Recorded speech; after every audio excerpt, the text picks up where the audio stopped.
Hi guys, welcome back to my channel. During this recession, there will be a lot of people losing their jobs.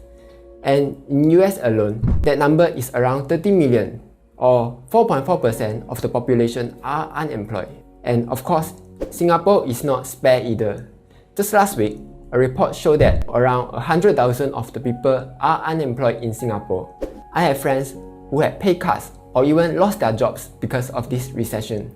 It's just scary thinking about it, and I can't even imagine the fear and uncertainty of being unemployed during this time. So I made this video to help whoever has lost their jobs or are just facing difficulties in this tough time. In this video, I'll be talking about what you can do to tide over this recession and even come out on top when this whole thing is over. But before I start, help to tap the like button if you have not done so already. It helps out so much with this channel.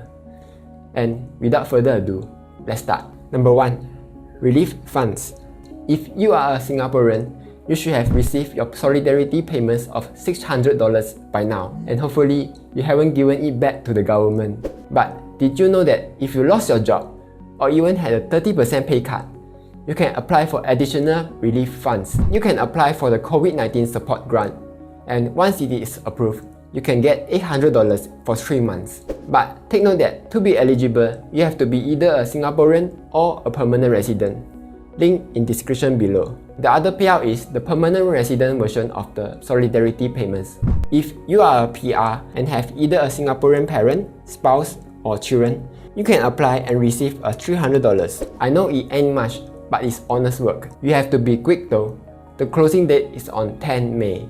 Besides that, if you or your family member have contracted the virus, you are also eligible to apply for additional benefits. The Courage Fund, like healthcare workers, frontline workers, and household. I'll put all the links in the description below so that you can check it out and see which you are eligible for. Number 2. Defer income tax. Now, this tip is useful regardless of whether you are unemployed or not. The Singapore government has given us the option of deferring our income tax payments by 3 months. If you are unemployed, definitely do this. You want to be holding your cash as tight as possible, or in this case, as tight as possible for only 3 months. Even if you are employed, definitely do this too. Cash is king. With the additional money in your bank, you'll be earning additional interest. Or you could even use that money to invest in the stock market. Either way, whether you are employed or unemployed, definitely defer your income tax payment. Link in description below. Number 3. SkillsFuture Credits. The Singapore government will be giving out $500 worth of SkillsFuture Credits to all Singaporeans and an additional $500 more to Singaporeans aged 40 to 60 years old. Now, there's a very famous YouTuber called Danlock. In his videos, he often talks about something called high income skill.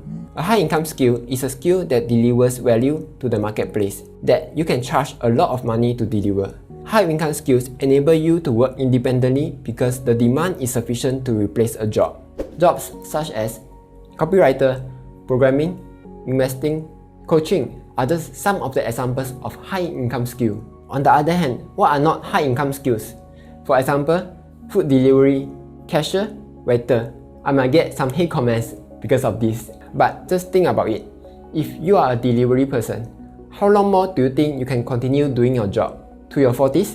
To your 50s? What happens when the tech finally disrupts your industry? Like AI drones that will deliver the food instead. And trust me, that disruption is coming soon. That is why, if you are still having a non-high income skill, or just considering a career switch, you should make full use of the SkillsFuture Credits to learn new skills. For example, you can learn programming, statistics, accounting, design, and so much more. This $500 SkillsFuture Credit may not seem like much, but if you learn the basics, you can make a career switch or even take up freelance jobs to gain additional experience. Who knows, it may be the start of something good, and your entire life trajectory will be changed to a whole new level. Number 4. Short-term jobs. Sometimes, when I'm low on cash, I find myself going to Google to look for grass that I can eat. Either that, or I will start taking up temporary jobs. There are tons of temp jobs out there that do not require prior experience and you can start almost immediately. Jobs such as food delivery, assistants, warehouse packers, and so on. You can use job portals such as My Careers Future, JobsDB, JobStreet, Monster, and so on. Just filter the job types by temporary to search for temporary jobs. Now, of course, the pay is little, but it will help you during this tough time. Besides temp jobs, you can also start doing freelance. The good thing about freelance is 1. You can work from home for the most part, and 2. You can build up experience and put it in your resume if it's related to your career. To look for freelance, you can check out Fiverr, link in description below. Now, everyone is definitely good at something. Maybe you know Japanese from watching animes all your life, and you know words such as sugoi, baka, subarashi, omae wa mo shinderu. If you are good at Japanese, you can help translate Japanese to English. Or maybe you are good at cooking and can cause explosive reaction to whoever who eats your food. In that case, you can help to create cooking video recipe. Perhaps you have tons of experience photoshopping yourself to make yourself look good. You can offer your services to help others look good too. Whatever you are good at, just remember, there are always demand for it. I've also done a video on how to earn extra money in Singapore, and some are easily doable. Definitely do check it out. Number 5. Improve your resume. Whether you are employed or unemployed, take the time to improve your resume, or in other words, make it look more presentable and attractive. Just imagine, you are a manager who wants to hire a programmer. You will be receiving tens or even hundreds of job applications every day. Which will stand out more to you? This simple word resume or this Photoshop resume? Personally, the Photoshop resume will give me a much better impression. Some people will argue with me on this, saying that Word document allows the bot to search for keywords much easier. However, most of the job portals which are used require you to type in your details and your experience manually anyway. So, for creating Photoshop resumes is actually pretty simple. Just head on to Google, type in best resume Photoshop templates, then find one that you like and start modifying from there. Besides improving your resume, you can take additional steps to increase your chances of finding a job. 1. Create a LinkedIn profile. If you do not know what LinkedIn is, it's basically like Facebook, but instead of adding friends, you are adding job recruiters, managers, and bosses. The great thing about having a LinkedIn profile is, job recruiters often search for candidates in LinkedIn. So, while you are sending out job applications, at the same time, job recruiters are sending you job positions to try out. Next, create your portfolio website. In the website, you can include stuff such as your email, your resume, and whatever you want to show your future employer.